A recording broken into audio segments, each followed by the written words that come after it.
Welcome to this video on next-generation air mobility intelligence. We are moving beyond the sandbox era into a phase defined by international development and vertically integrated 3D network-as-a-service ecosystems.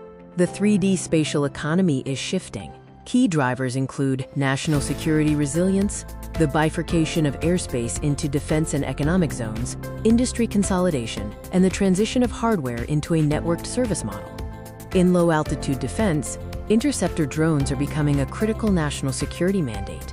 New strategic alliances, such as the partnership between Prodrone and Toshiba, are accelerating defense capabilities using rapid commercial spin-on technology cycles.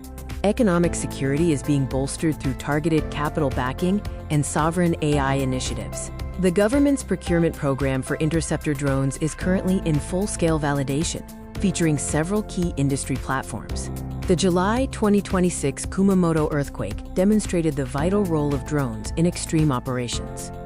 They served as critical search and rescue infrastructure, proving the maturity of joint disaster protocols between civilian organizations and the self-defense force. Tactical hardware continues to evolve to meet extreme conditions. From tethered power for continuous flight to protective cages for non-GPS rubble navigation, these specialized platforms are solving major operational constraints.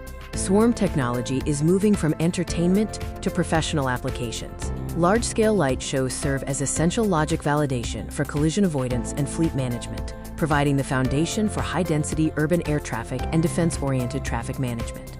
To solve the endurance equation in industrial automation, companies are pursuing two paths: infrastructure-based solutions like automated docking stations and aerodynamically optimized platforms designed for long-duration, autonomous flight. Recent regulatory changes have significantly expanded flight restriction zones around critical facilities in Japan. This 1,000-meter radius expansion creates a continuous no-fly zone in major areas, challenging traditional logistics and surveying routes. A new law introduces direct penalization for unpermitted flights, imposing immediate criminal charges. This shift serves as a security catalyst, effectively forcing market consolidation and favoring larger operators with robust compliance management capabilities. Regulatory authorities are moving toward performance-based standards to replace legacy frameworks. A new pact between the FAA and EASA aims to harmonize the review process and cross-validate technologies, streamlining international certification. To reduce time to market, companies are adopting concurrent validation strategies. By engaging with international regulatory bodies simultaneously rather than sequentially, firms can minimize development gaps and secure earlier market readiness. The race for certification continues to heat up.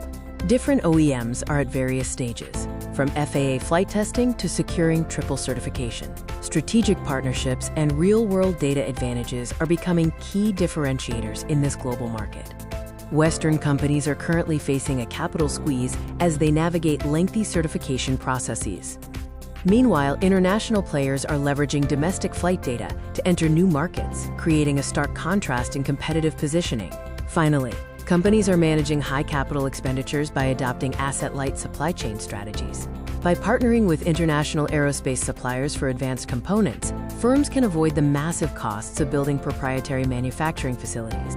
Moving to route multiplicity, we see emerging markets focusing on regional commuters. In India, a new partnership aims to deploy eVTOLs for medical logistics to bypass ground traffic. Meanwhile, Thailand is validating premium tourism routes, and Japan is establishing networks to navigate challenging mountainous geography. The Archer and Anduril platform introduces a dual-use heavy lift capability. By using a series hybrid electric powertrain, this platform overcomes the range and payload limitations of pure electric designs, enabling missions in logistics, wildfire response, and offshore wind farm support. Propulsion diversity is driving strategic clusters. The Plana CP01 hybrid eVTOL offers long-range connectivity for intercity travel that pure electric platforms cannot serve. Furthermore, significant public-private capital is being concentrated in Japan's Kinki region to anchor the next-generation air mobility supply chain. The Lexus Flight UX strategy demonstrates an integrated approach to luxury transit. By linking land, sea, and air services, companies are creating a seamless transition package. This serves as a psychological bridge, moving a high-paying customer base toward future eVTOL commercialization.